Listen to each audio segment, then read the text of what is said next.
Hello నమస్తే ఆహార ప్రియులకి స్వాగతం సుస్వాగతం. ఈ వీడియోలో మనం చక్కనైన చుక్కకూరతో చట్నీ ఎలా ప్రిపేర్ చేయాలో చూసేద్దాం.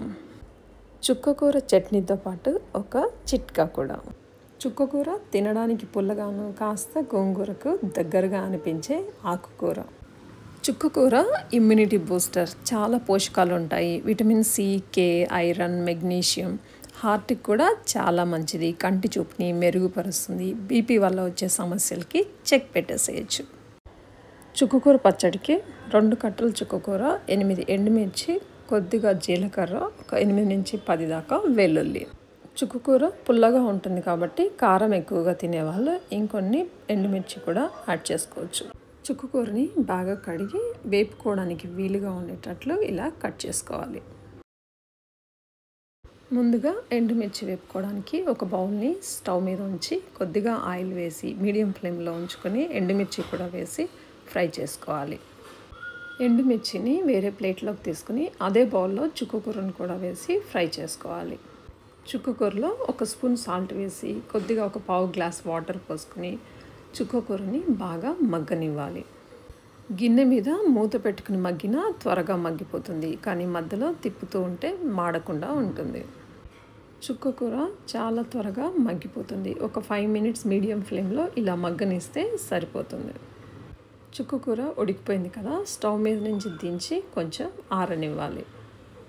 పచ్చడి వేసుకోవడానికి మిక్సీ జార్ తీసుకొని అందులో వెల్లుల్లి, జీలకర్ర, ఇంచిన ఎండుమిర్చి కూడా వేసి బాగా గ్రైండ్ చేసుకోవాలి. ఎండుమిర్చి బాగా గ్రైండ్ అయిపోయింది కదా, ఇప్పుడు చల్లార్చిన చుక్కకూరను కూడా వేసి గ్రైండ్ చేసుకోవాలి. చుక్కకూర వేసిన తర్వాత మరీ పేస్ట్ లాగా కాకుండా ఒక్కసారి తిప్పితే సరిపోతుంది. టేస్ట్ చూసుకుని సాల్ట్ తగ్గితే సరిపడా సాల్ట్ యాడ్ చేసుకోవాలి. ఇలా జార్లో వేసుకున్న చుక్కకూరకి తాలింపు పెడితే సరిపోతుంది. మన చట్నీ రెడీ అయిపోతుంది.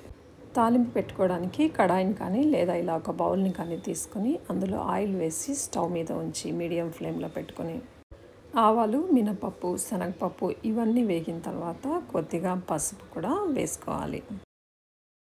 మనకు తెలిసిందే కదా, తాలింపులో ఒక 2 ఎండుమిర్చి వేస్తే ఆ తాలింపు టేస్టే వేరు. ఫైనల్గా తాలింపులో కొద్దిగా కరివేపాకుని కొద్దిగా ఆయిల్లో వేయించితే పచ్చడికి మంచి స్మెల్. తాలింపులో గ్రైండ్ చేసుకున్న చుక్కకూరను కూడా వేసి కొద్దిగా తాలింపుతో బాగా కలిపి ఒక 2 మినిట్స్ వేపితే సరిపోతుంది. అంతేనండి, మన టేస్టీ హెల్తీ చుక్కకూర పచ్చడి రెడీ అయిపోయింది. చుక్కకూర పుల్లగా ఉంటుంది కాబట్టి మనం చింతపండుని కూడా వేయాల్సిన అవసరం లేదు. పచ్చడి చాలా చాలా టేస్ట్గా ఉంటుంది. వేడివేడి అన్నంలోకి కొద్దిగా నెయ్యితో ఈ చుక్కకూర పచ్చడి చాలా టేస్ట్గా ఉంటుంది.